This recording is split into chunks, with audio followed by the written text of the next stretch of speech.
Good evening, everyone, and we are back. Hello, SJ or LJ. How are you? I am doing well. I am very happy to be back. Very happy to be here again.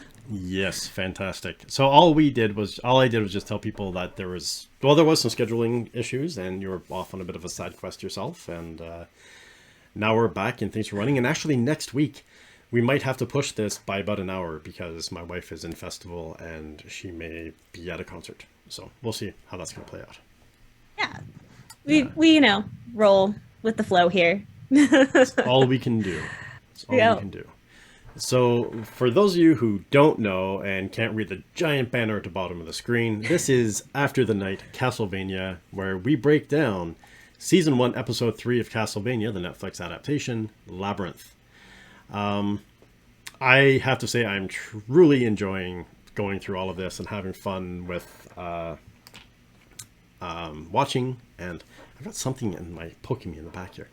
Having something or watching, and I'm really enjoying the series. So, what did you think of episode 3 so far?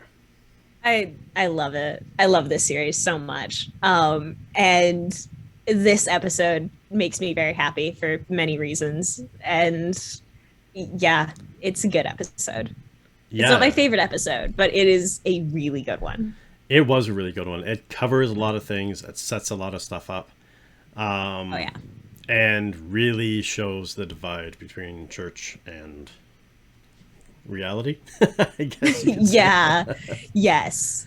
Absolutely. Absolutely. Um and it seems very for putting the church as the one of, if not the villain, it does a really excellent job of still kind of showcasing that these are the bad apples. Like, this is not a statement that, oh, everything about religion is terrible. It's a, no, these guys are off their fucking rocker. Yeah, And this is not how it's supposed to be. And I love that because I don't feel like it's alienating its audience by saying, like, oh, the church is always bad in all forms. It's very much doing me like, no, when things go bad, they go off the rails bad with religion. especially when there's the bishop who actually states, we're going to get to this, but actually states it because he is going a little bit nutty, to Yeah.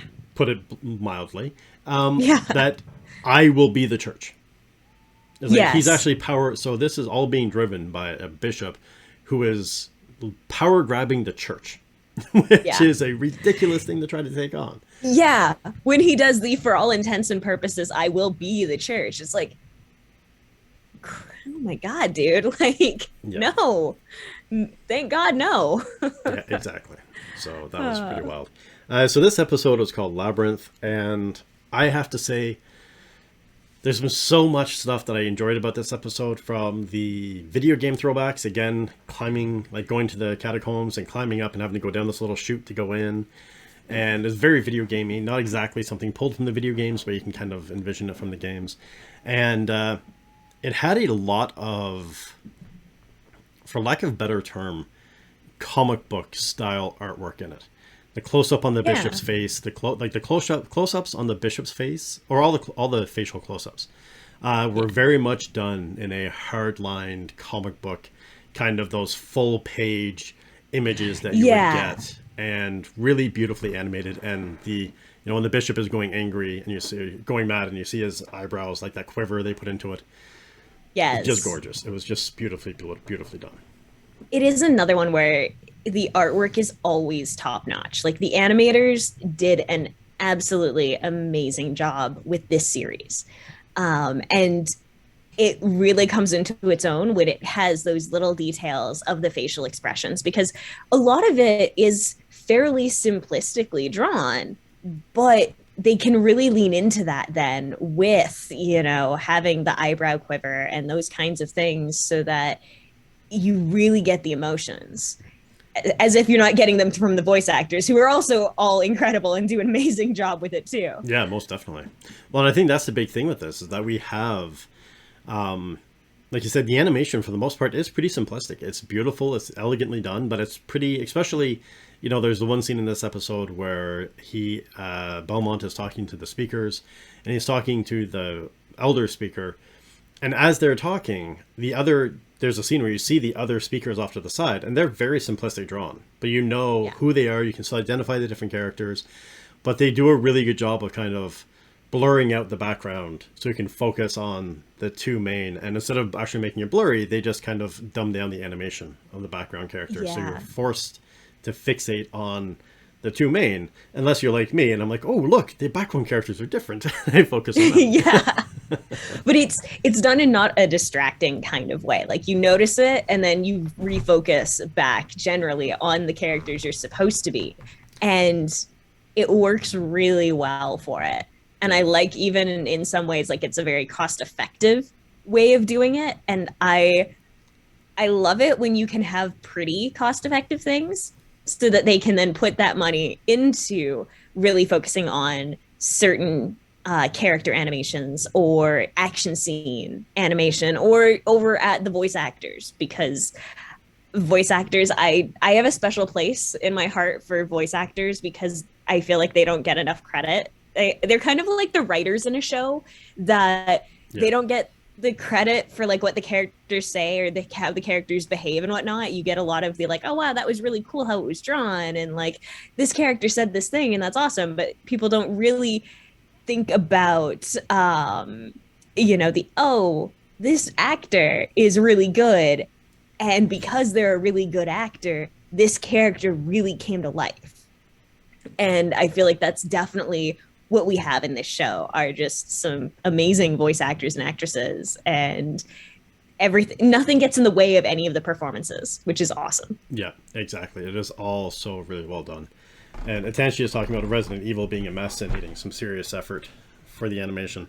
I haven't seen the Resident Evil animation yet, but I think the Netflix one is not an anime. I think he's saying that they need to do an actual anime for it, anime, which honestly, yeah, probably Resident Evil is not a story that I think is suited for live action. But I also generally think like video game adaptations do really well in an animated medium, because of the fact that, like, as you said, you can have those homages to the video game moments, like with the tunnel and all of that, and jumping on things that feel a little bit video gamey, but not like over the top video gamey, so that you can have the people who loved the video game really enjoy it, and people who've never played the video game like me still really also enjoy it, and not feel like I'm missing like an inside joke or something like that.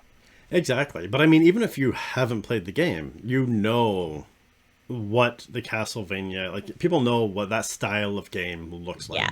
And that kind of a game set in that era, you expect having to jump from platform to platform, having to go into different things, like into the catacombs and stuff. And so even if you haven't played the game, you still can pick up and be like, oh, that looks like something that would happen if you've played any video game. You can still identify some of those kind of moments. But in this one, it starts off with just that opening scene, that beautiful spot of Belmont walking up and adding the crypt to the catacombs, and just kind of pausing in this beautiful animation of the thing, and then he really quickly deciphers where he needs to go, and he jumps up, climbs the statues, and down a chute into a thing, and still with his ever-present attitude. Which is fantastic. I love it. The comment of the, reflexes like a cat is fantastic, given that, immediately afterwards, the ground falls out from under him and he falls unceremoniously to the next level. And again. Yes. The floor crashes out twice.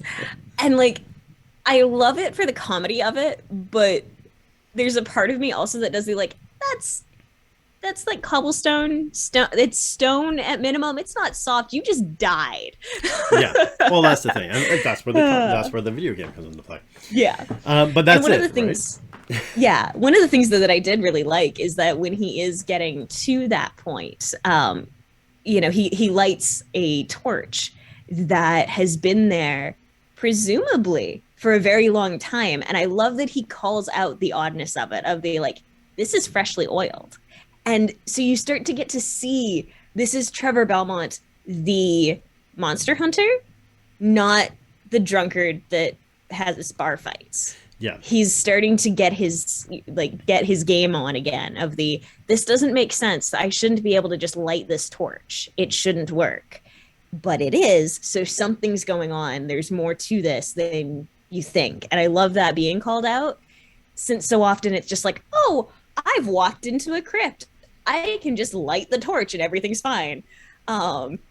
Which is usually a video game problem, but it's also like a fantasy movie problem often too. So it was nice to see it called out. Oh, exactly. When they have to fight through the cobwebs and pull this torch off, and it lights in the first spark, and usually without even a lighter, it's just like a spark that does it. Literally, yeah.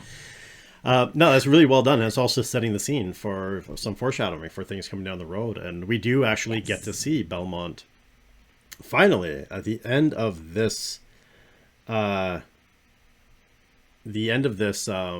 Episode, we finally get to see Belmont as Belmont. We get to see his abilities, get to see what he can actually do. And that is such a rare thing to go 3 episodes into a show before you actually get to see who in the hell the character is and what they can do. And, with the quippiness I love is that whole thing, like the reflexes of a cat. There's so many things he said where I'm like, you know what, I can hear these words come out of my mouth. Or when he's walking down the stairs and he's like, hello, who's there? I can hear you. I guarantee you I'm a lot more pissed off than you are. Yes. They're like, I'm a lot more pissed about being here than you are. And it's he really does not want to be here. And he really does not want you to make his day worse. Yeah. That's exactly it. But I am going to need his glasses again. But yeah, so I have that too. And actually he also notices the warm pipe. He puts his hand on the metal pipe and he's like, warm. So again, these are just little nods to, and that's the thing I think that they do really well so far in the series is the subtle foreshadowing and not so subtle foreshadowing at some points as well. Yeah.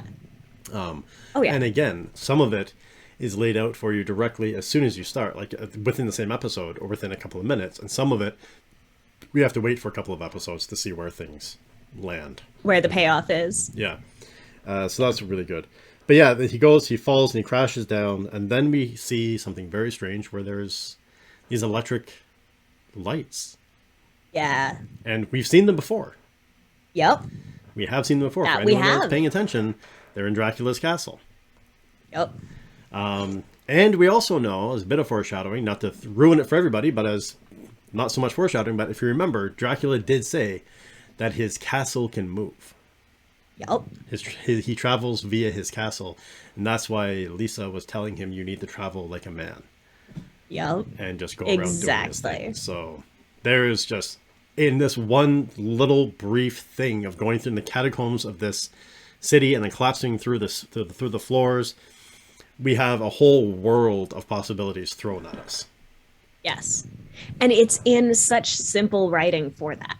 It's just a couple of words, a quick scene or two, and then you have a mountain of questions that you as the viewer, if you've been paying attention, should have.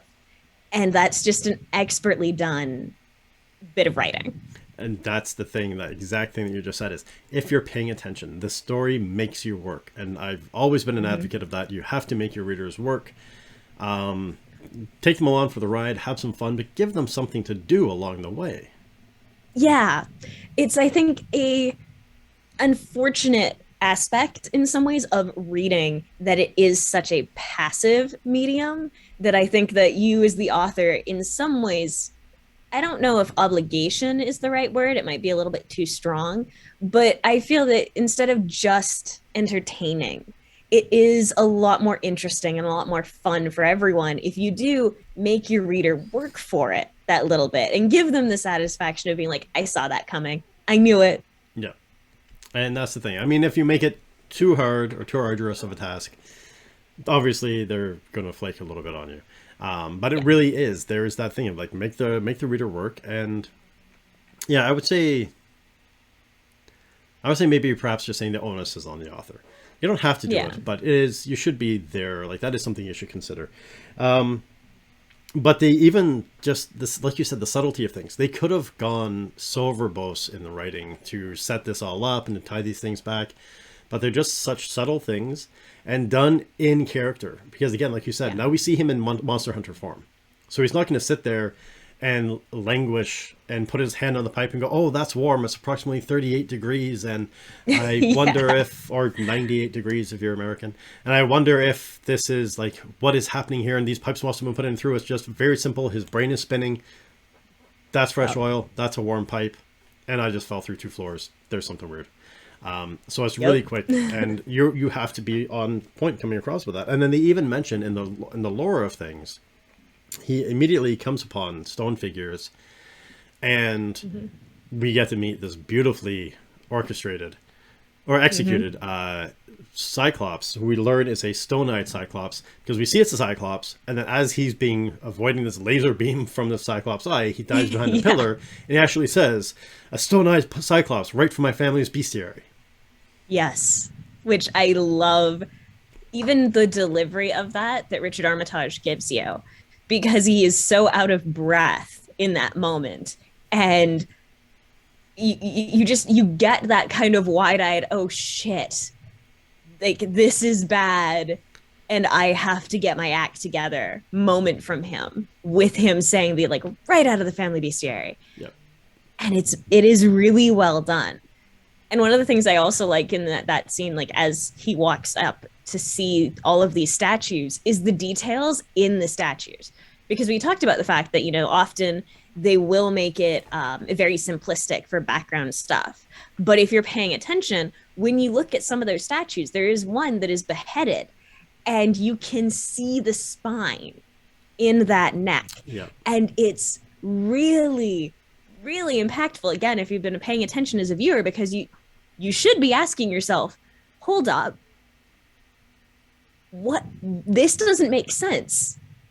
Because if that was just a statue that its head got knocked off, like it looks like it is, why would there be a spine?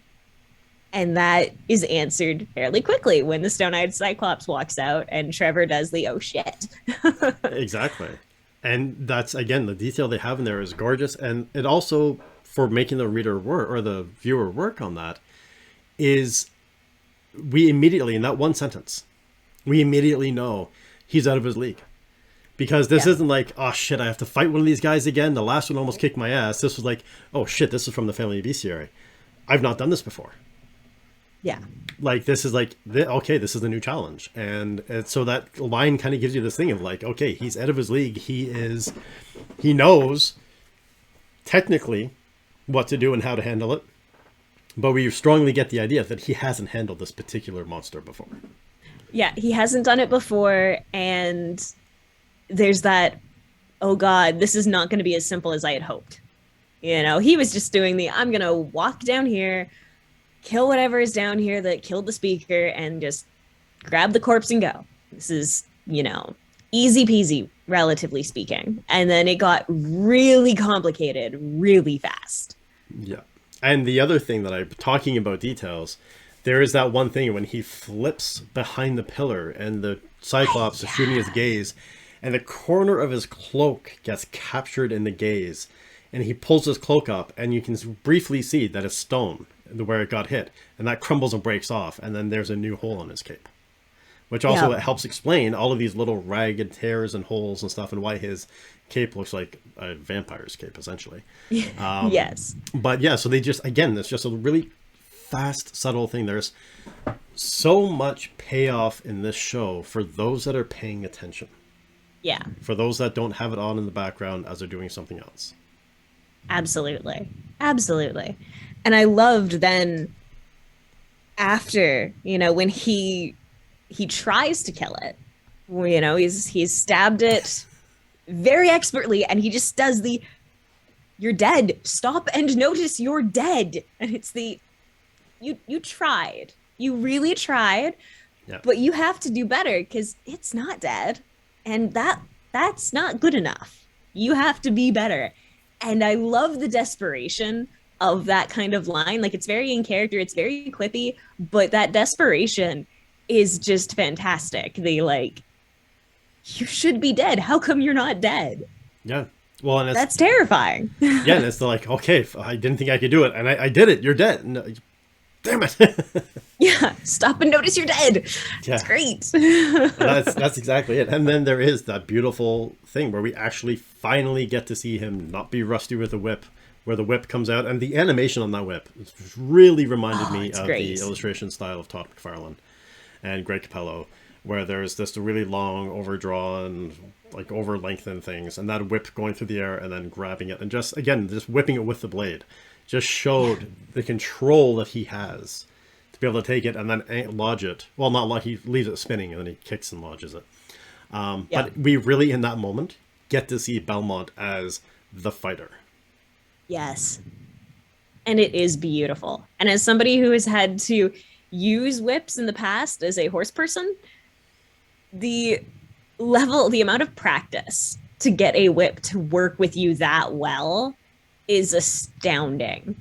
And like, you have to give it a little bit of, yes, it's animated, so there's some artistic license with how they use it, but there is a lot of it that is this is something I can see, for the most part, someone being able to do.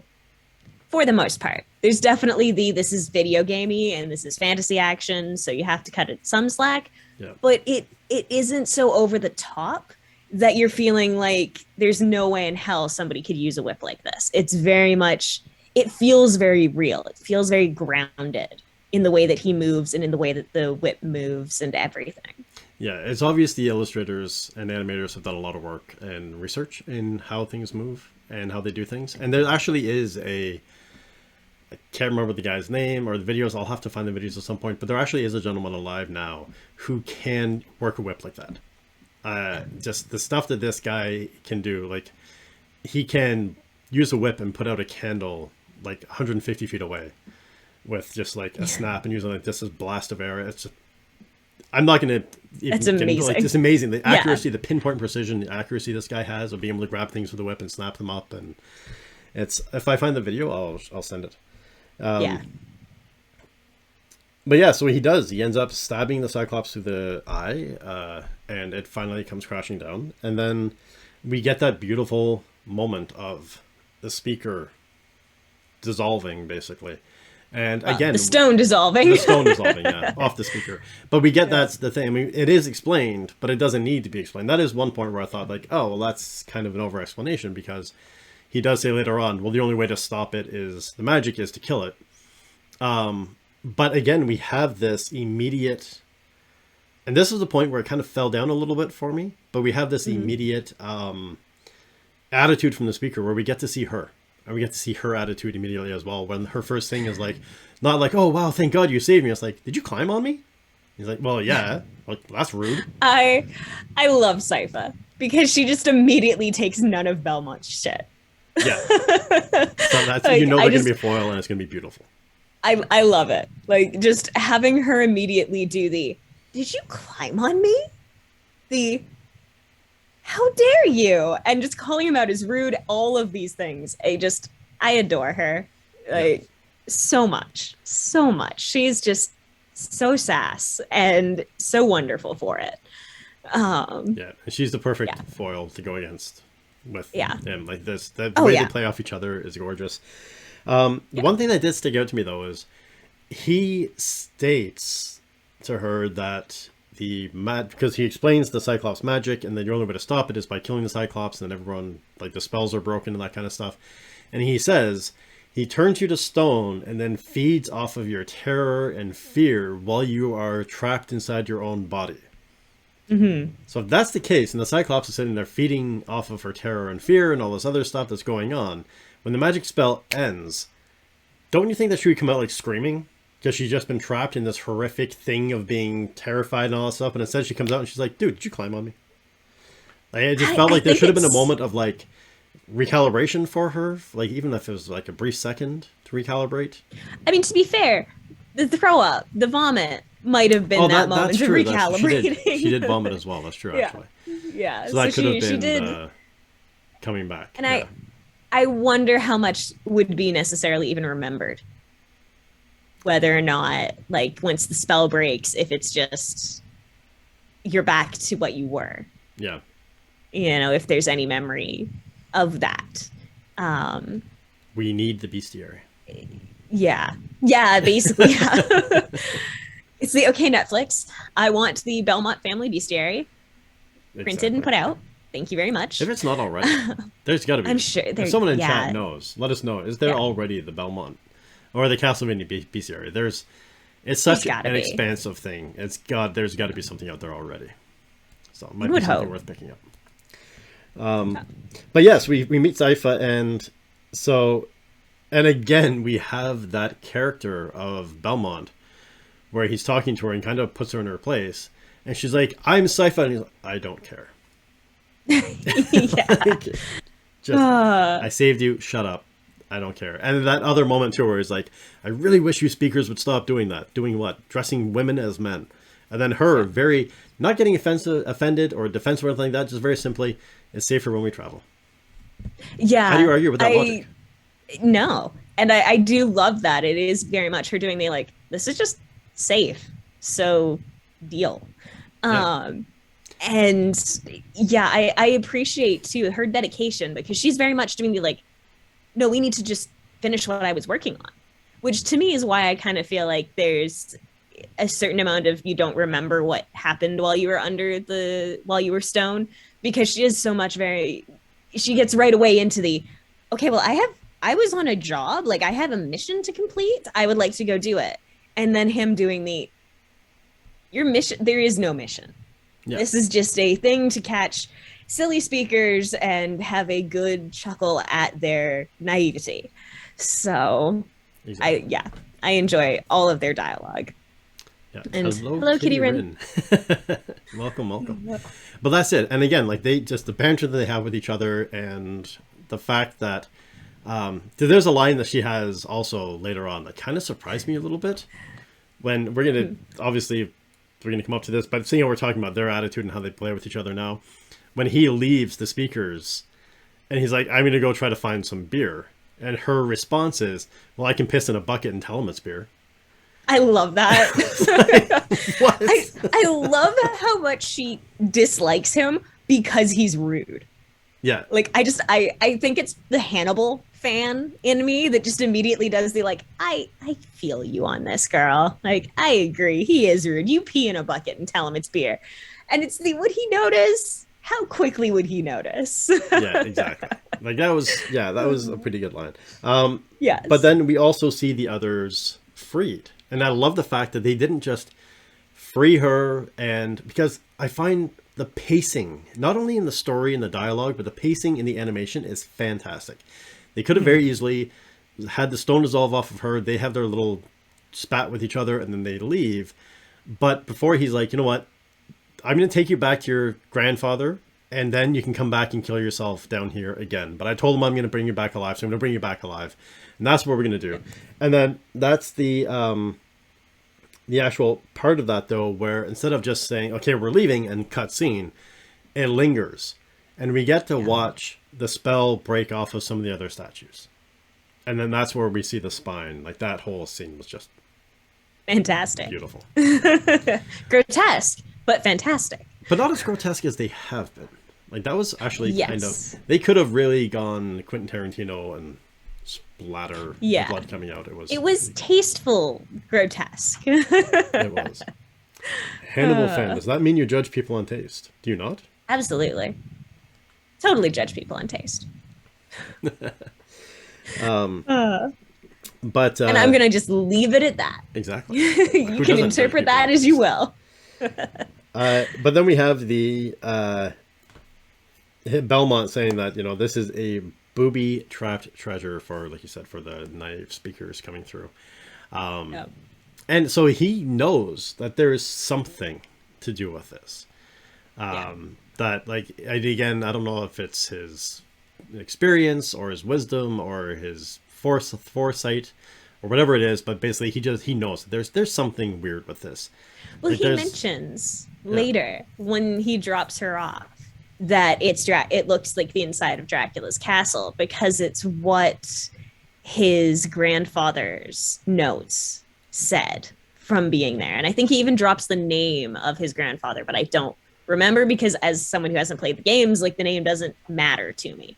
Yeah. But he definitely says the, you know, Metal veins this carrying looks hot like liquid this. and torches that light themselves. I love the motion sensor lights. I was just like, you being fancy. Yeah. Well, that's it. But it's absolutely gorgeous. And he's like, yeah, it's like, you speakers pass your knowledge down through generations as well. Well, as Belmonts do the same thing. And my grandfather talked about all of these things that are in Dracula's castle.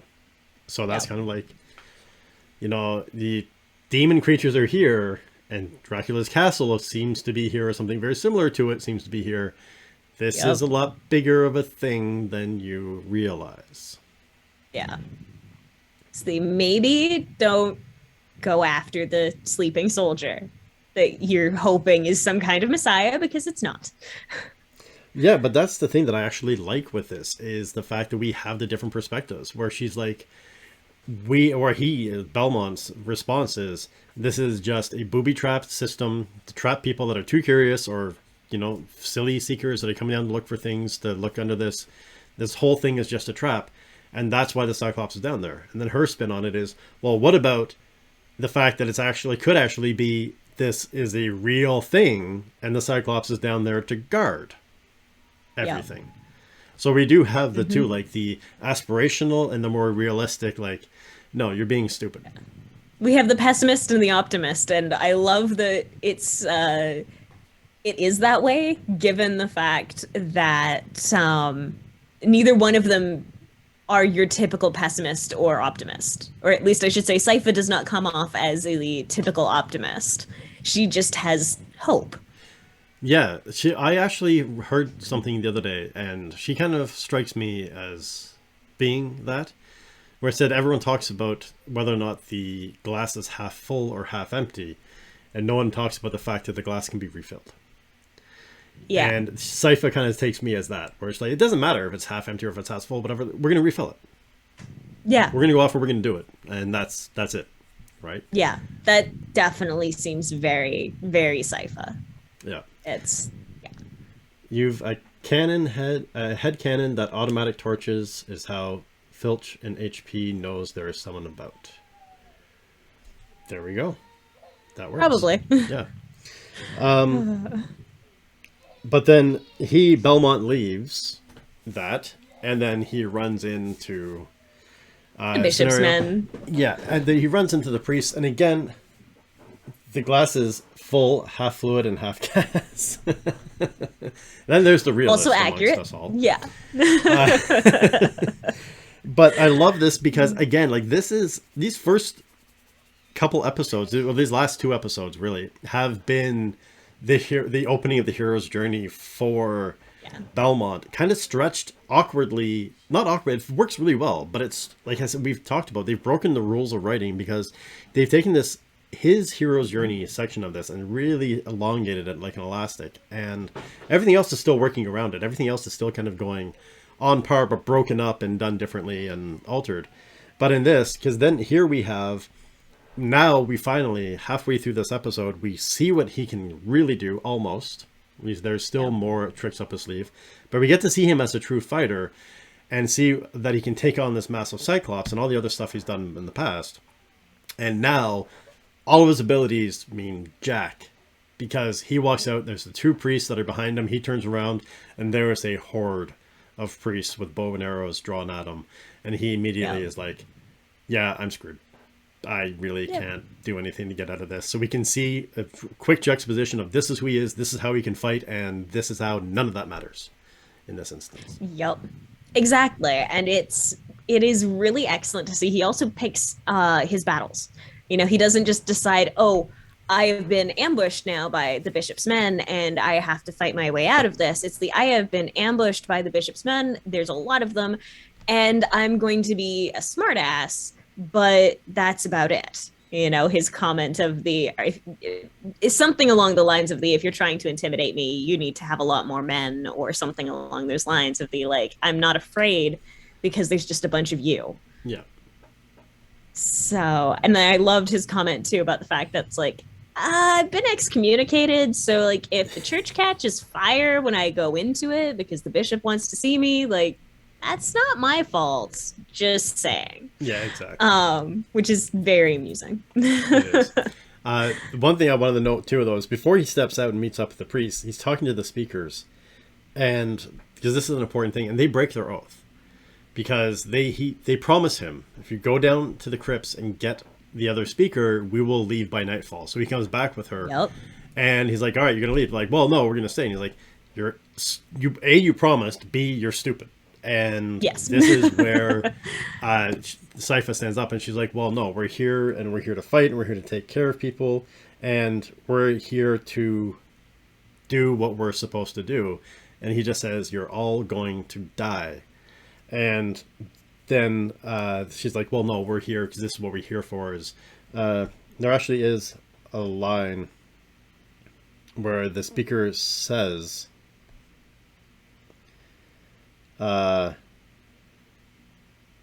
yeah, because how do I? Oh no, that comes up later. Sorry, I'm jumping ahead. I was gonna say, I think this is the conversation they have after the bishop. Yeah. So I'm jumping ahead. Yeah. Never mind that. So anyways, we'll fix it in post, which we won't. But anyways, but yeah. So he's like, I'm like, yeah, you're all very menacing, and this is all frightening, but sorry to break it to you, I'm excommunicated. Yep. And that's where like the bishop of Greshit is like, no, they're like, the bishop guarantees you'll be fine to come with us, even at that level of And again, that really shows the level. He's like, even at your level of excommunication, you can still come into the church. Like, we'll make an exception for you in this. Which also shows that Belmont is kind of right, where he's like, you guys are a fraud and a farce and you're ridiculous and there's nothing happening. Like, you take yourselves way too seriously, so if I burn the church down, you're okay. And they're like, well, no, we'll make an exception. And Belmont's kind of thinking like, bullshit, you can make an exception. A mouse can walk in there, it's going to have the same impact as me walking in there. Yeah. And just the fact that it's him talking about the fact that his excommunication comes from, higher up the line than a bishop. And this is at the end of their conversation, but, the bishop doing the like, well, for all intents and purposes, I am the church, I will be the church, is just no, this is clearly a church gone very, very wrong. And he's clearly insane, because the thing he's telling you is like, if you don't leave by nightfall, we're going to slaughter you. And he's like, and if you do leave, well, we can come back another day and we'll talk about excommunication. It's like, no, that's ridiculous. But yeah, so he does meet up with the bishop, and the bishop is saying that, I am going to save the people of Greshit. He's like, well, how are you going to save them? You were the root cause of this. And he's like, you're not from here. He said, well, no, I was sent away by the archbishop after this other stuff went down. And he's like, and he admits to burning Dracula's wife at the stake. And he's like, but no, it's not me that's the problem. It's you and the speakers that are calling these demon horde down. And it actually does have this. There actually is a point where Belmont's like, you all actually believe this, don't you? Yeah. And that is just the most amazing self-deception. When, the bishop believes in himself so much that it is no, I can't possibly be wrong because I am doing the divine will. And therefore, everything I have done is right. And all these negative consequences that are coming from this must be because of this thing that's happened, or that thing that's happened, or these people that are here. It couldn't possibly be me because I'm doing the Lord's will. And the writing for that it's really good writing, because it doesn't feel cartoonishly evil. He's not, the mustache twirling and whatnot, but he's very much insane and very much deceiving himself. And it's scary. It is when Belmont is looking at him, he's doing the like, you believe that? Like, yeah. How can you believe this? Why would you believe this when the answer is obviously right in front of your face? But the divine will. Exactly. And that's the thing, and that's where I think is very much when I write characters and when I read books and take in media, the thing that frightens me the most is not the villains that are off the wall, insane, lunatic, like the Joker style villains, or the ones that are just evil for the sake of being evil, or evil because they've got a good heart and they're just mistakenly with it. It's the ones that are absolutely deluded that terrify me the most.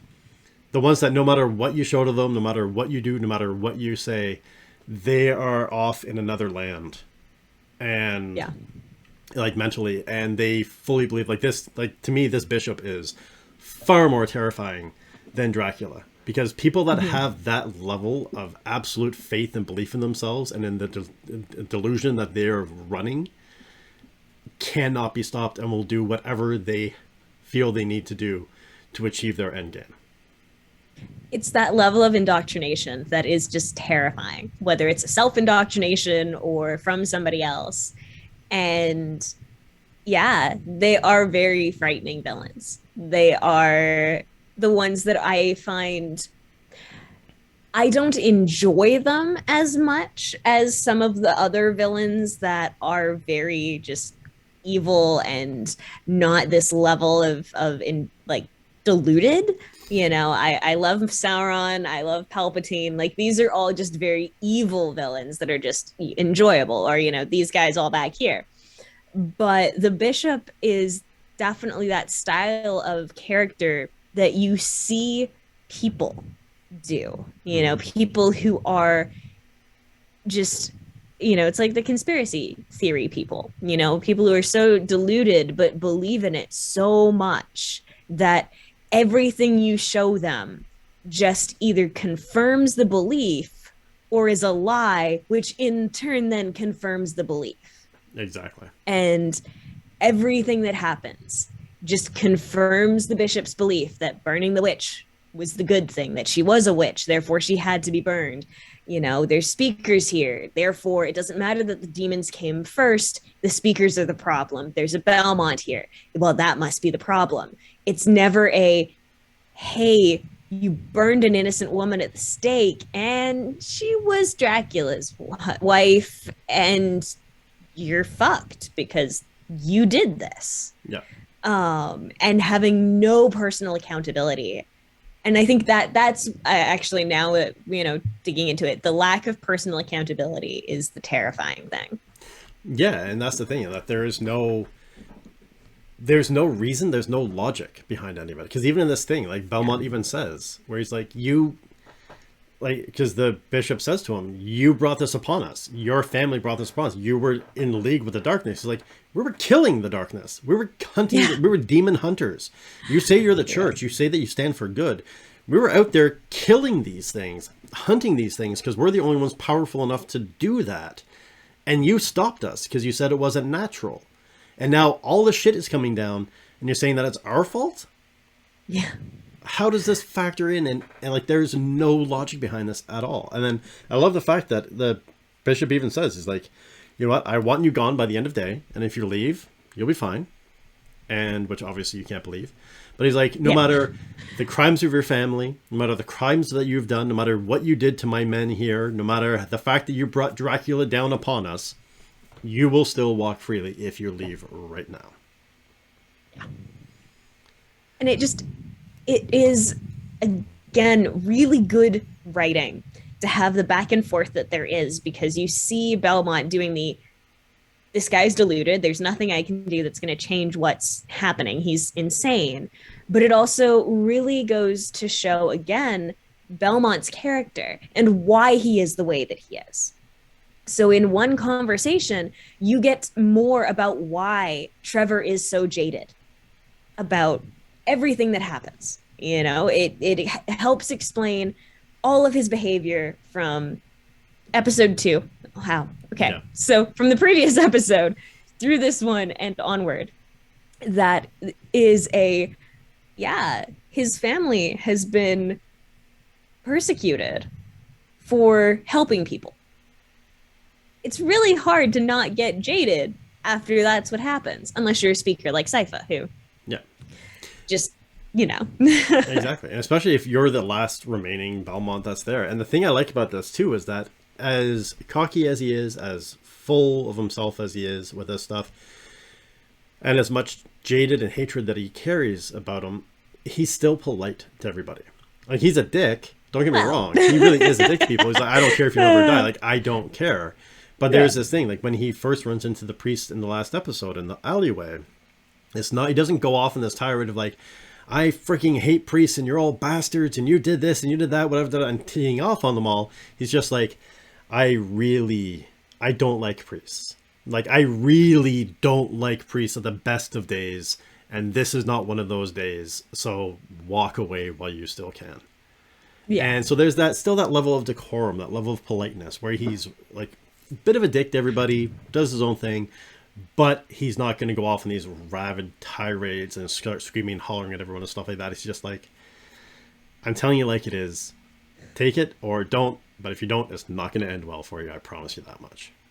Yeah, I definitely view that as more of has that decorum. He's been raised in a noble family, so he's got a lot of self-control, even when he's hungover, drunk, etc. That everyone gets some of that, even if he's, still an asshole about all of it. He's going to be a relatively polite asshole. Yeah, he's going to do it in an effective way. But yeah, and then where he's leaving, because the bishop says that the speakers will all be dead by tomorrow, and so will you if you don't leave, and then that's going to solve the entire problem. Yeah. And that's where he's then there's the excommunication thing, and that's when the bishop turns around and says, for all intents and purposes, I am the church, so we can take care of that. And then he goes back to the speakers, and very bluntly he just walks in. He's like, "You're all going to die. Like, leave. You're all going to die. That's it. That's all." And then the speakers say that they break their oath because they believe that they can help people. And he kind of yells at them, they think you're the cause. And the speaker says that the Belmonts have been defeated. And that's why you're pissed off, because the Belmonts have been defeated. And I love when the speaker says, if we should kill each other at the behest of a madman, perhaps it is right and proper that the demons should rise and kill us all. So I love that we both the depth of their...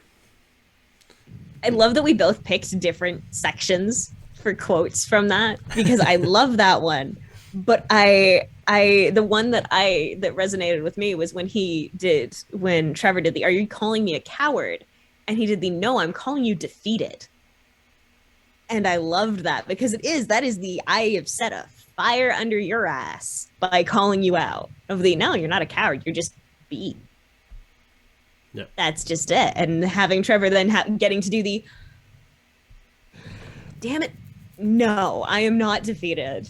And, having the elder talk about, if we're all going to just run away, and if we're all just going to murder each other at the behest of a madman, it's almost what is there to save at that point? Yeah. And it's well done. It is well done. And then we have that, again, the face-off with Sypha and Belmont, where they're saying, you should leave. And he's like, no, you're all leaving right now. And kind of puts his foot down, because the fire is lit. Like you said, the fire is lit. He puts his foot down. He's like, no, you're all leaving right now. And you kind of get the impression that the final gears kind of clicked into place for him. Like, now he knows. He knows the game.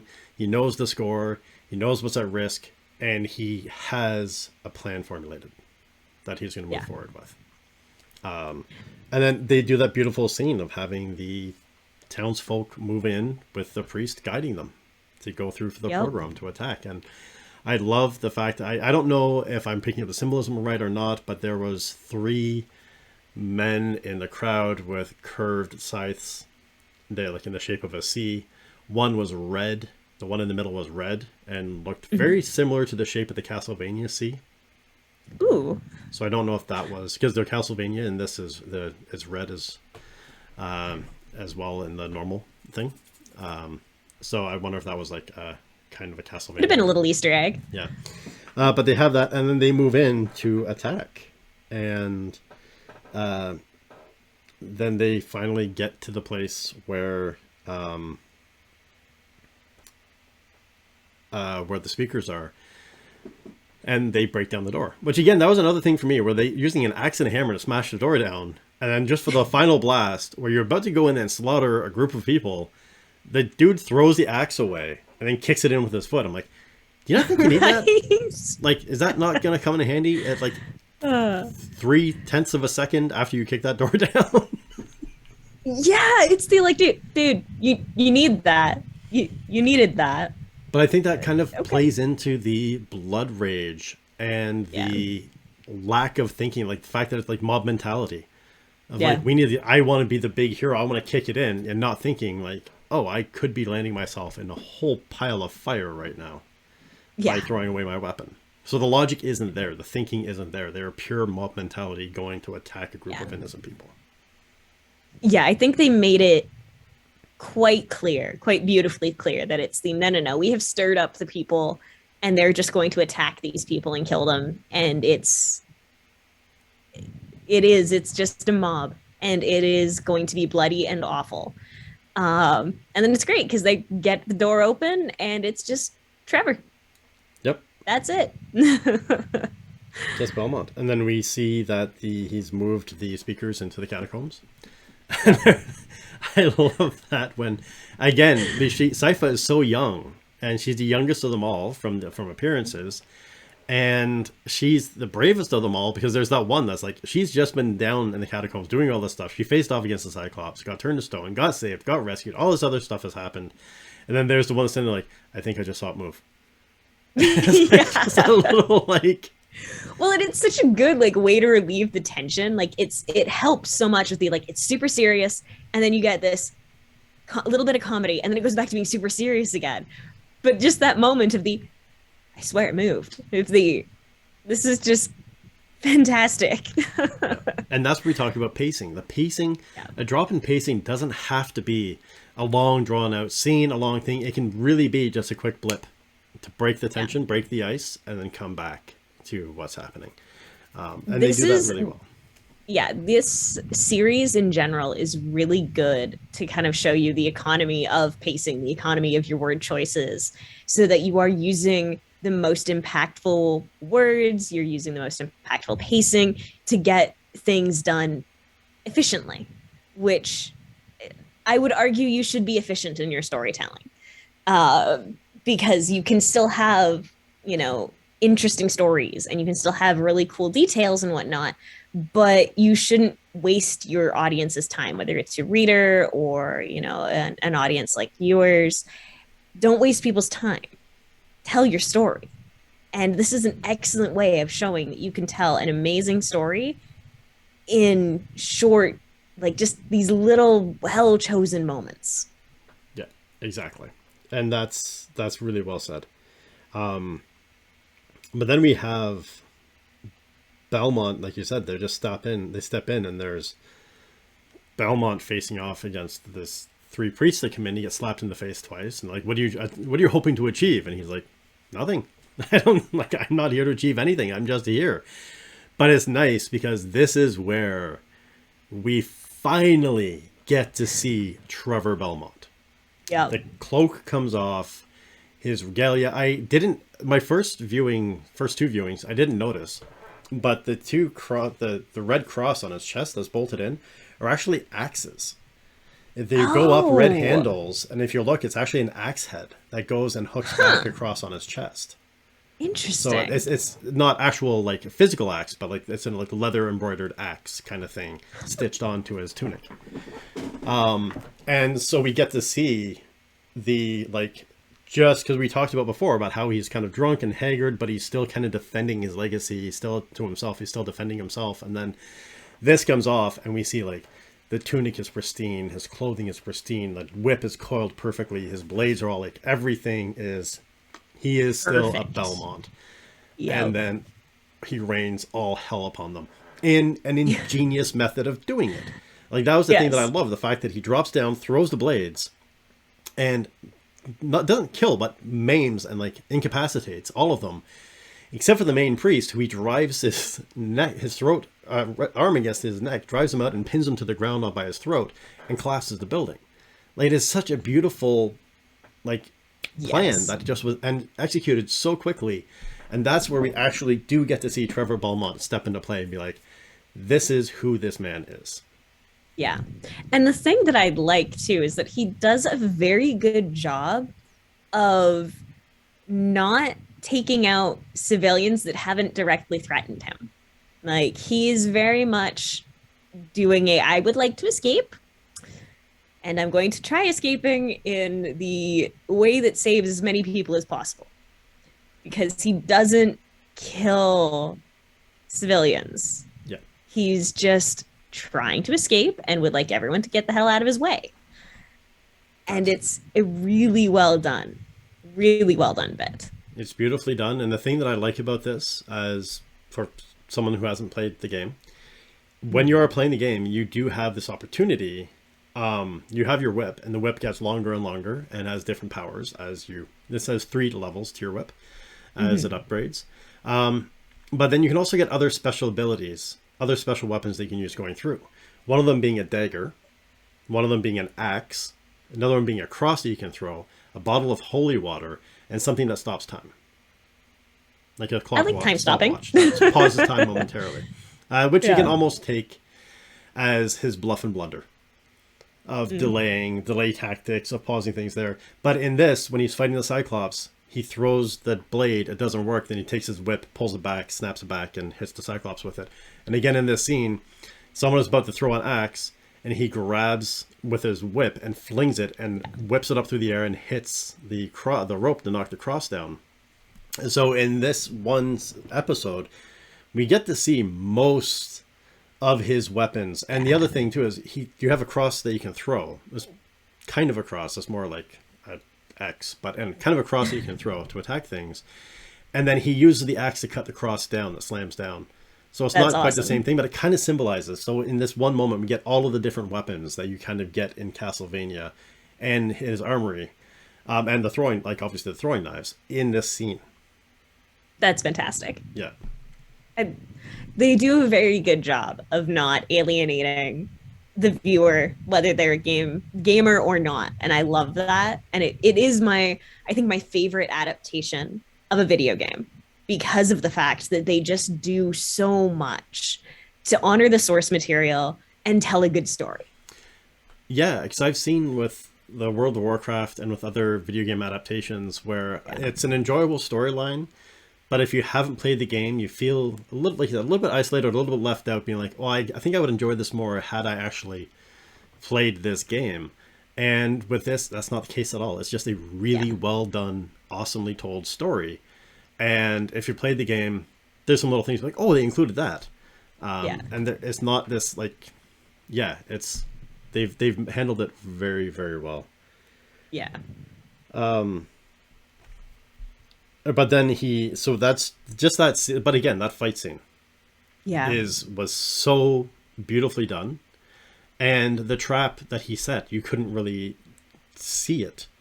Yeah. It was old, broken down, dilapidated buildings, and it was just a stick shoved into the rock of the front entryway, which no one would stop and pick up as. Oh God, no! That's strange or out of the ordinary, right?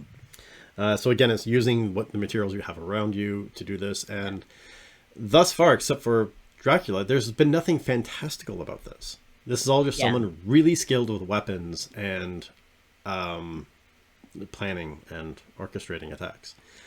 But then he goes into the alleyway, and then he is attacked by archers as he is trying to run down the alleyway, and he kind of ducks away. That was another really cool scene. What do you think of how that scene played out? I love it. It was fun. I don't think it's not always the most realistic, but it was fun. Yeah. And I enjoyed the fact that like you got the payoff of the priest who attacked him with the knife, who is missing an eye, who was clearly coming back for revenge, being used as the human shield, was lovely. It was nice to just see the continuation of that, and then the finishing of that plot of the no. This person is done. He's dead. He is dumb. He tried to get revenge on Belmont. Should have just left it alone. Now he's a corpse. Exactly. I did, for the most part, quite enjoy the entire him trying to flee and find somewhere to go, because you can see that there was a certain point where his planning ended, and it was just a okay, shit, where do I go now? And not really knowing. It was so much of a, he was just buying time until demons showed up or people caught him. Yep. And just trying to keep the speaker safe by keeping people distracted. And those are some impressive heroics. They were, and they actually get to, again, we really get to see what he is about. Because as he grabs that speaker that's missing an eye, there is, we get to see the fact that he's fighting off the speaker, he's fighting off arrows that are coming, like he's, oh, not the speaker, but the priest. The priest. He's fighting off the arrows that are coming, he's got all of this stuff happening. He uses them as a shield, and then then there was the point of coincidence. Where again, but it didn't strike me as lazy writing in this one. I was just like, oh, okay, they added that in, that's fine.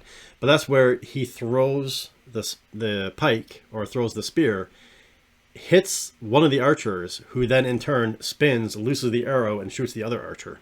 Yeah. And they both fall down. I was just amused. Yeah, and that was the thing. I wasn't like, oh, that's lazy writing. I was like, oh, okay, that's cool. And so again, like, they break all of the rules in writing in this show, and I love it. Yeah, because they do it very honestly, and they do it very expertly. It is so worth watching to do a breakdown of it yourself, even after our breakdown, because you're going to find so much in all of these scenes to learn from, of how do you want to do your own scene setup in your books.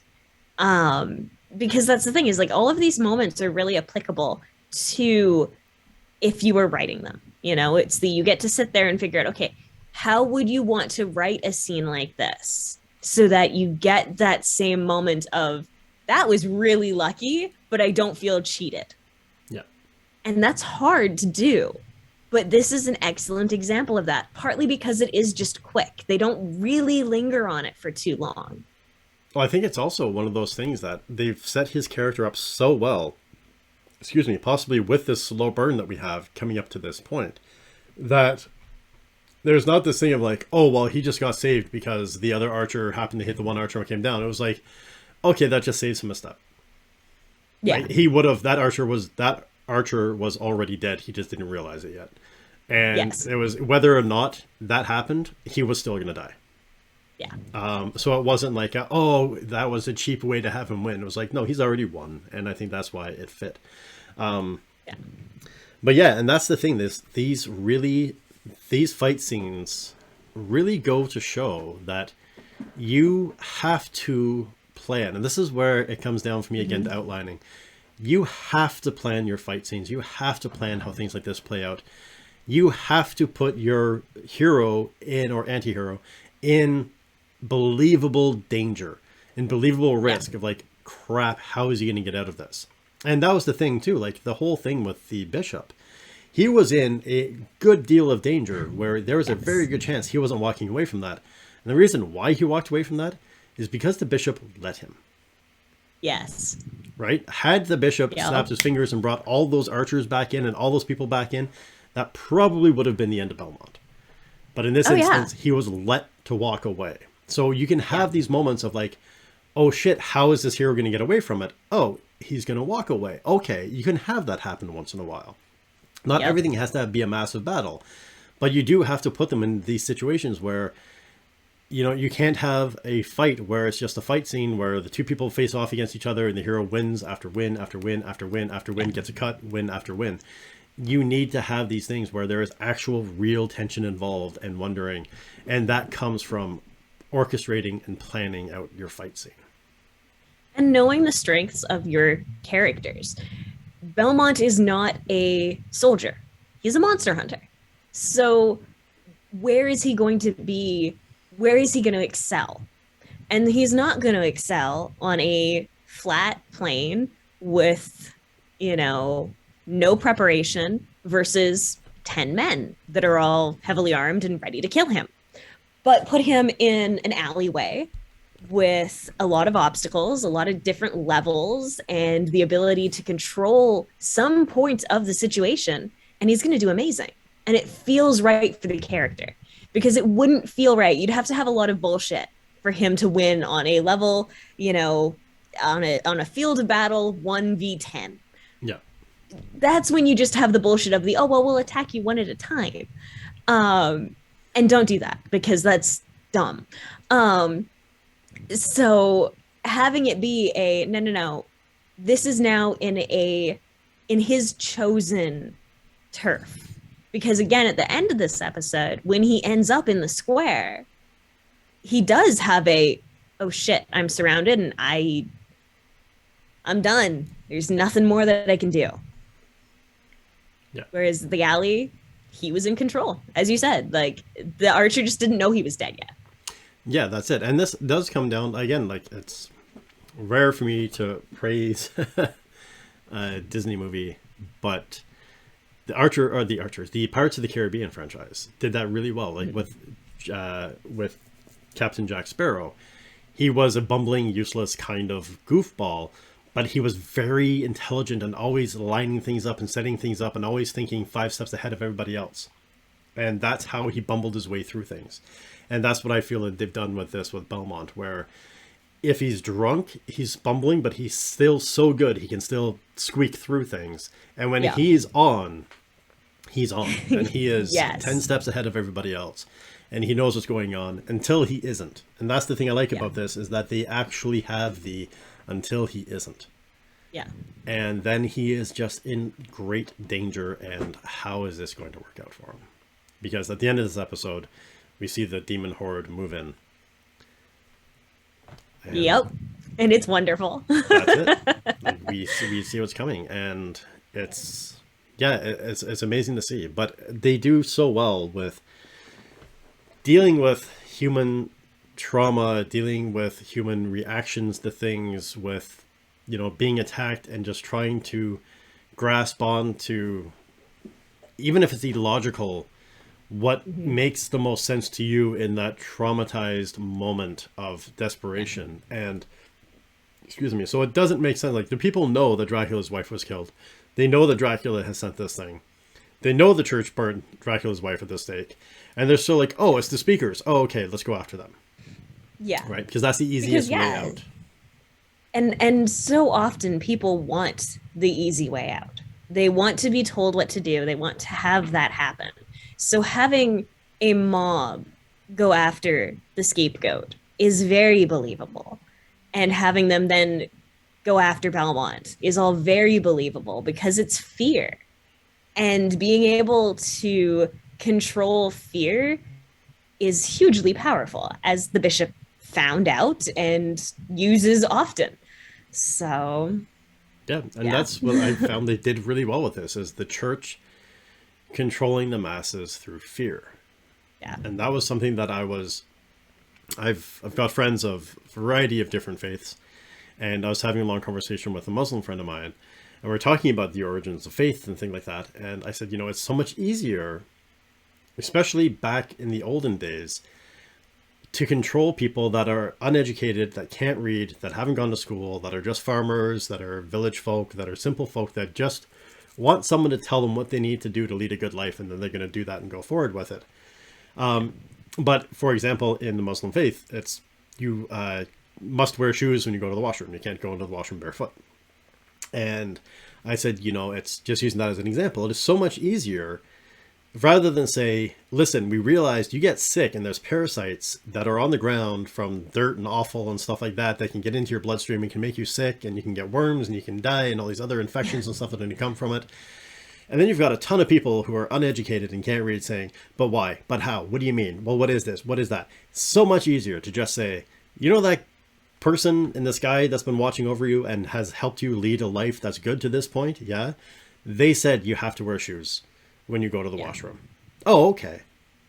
The sky person said that. That's fine. I'm not going to question that anymore. Yeah. So it's using this method of, if you want to call it, control or understanding of human, the way humans work. Human nature. Yeah, to be able to actually derive benefit from it and derive evil control out of it, because you can then manipulate the situation that's happening there.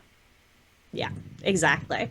And having that understanding of humanity is how you write really excellent characters. So this is all carried by the fact that you can see why people are willing to follow the bishop, and it's all driven by fear. And having an understanding of fear and what fear will make people do makes it so that even though these are this nameless horde of village people, it's still believable, instead of it being like, well, why would they follow this guy when there's no good reason to, when they should be preparing to deal with the demons because they're afraid. Exactly. And fear does stupid things to people. That's it. And, you know, again, even the why the speakers want to stay, because people are stupid sometimes, even when they want to do the right thing, and stubborn. And there's a lot of flaws in people that are on display in this show, and dialed up a little bit so that you have really good conflict driven by those flaws. And it's awesome. It is. So let's continue this conversation. But where the actual conversation about this episode 1 or episode 3 of season 1, Labyrinth, we'll wrap here. We're going to continue the conversation afterwards for those that are here watching it live. If you want to be a part of the continuation of our conversations like this, come watch us do After the Night live. But the video on demand is always available on our website and on Twitch. So thank you very much, LJ, for joining me for this episode of After the Night, Castlevania. And the conversation continues.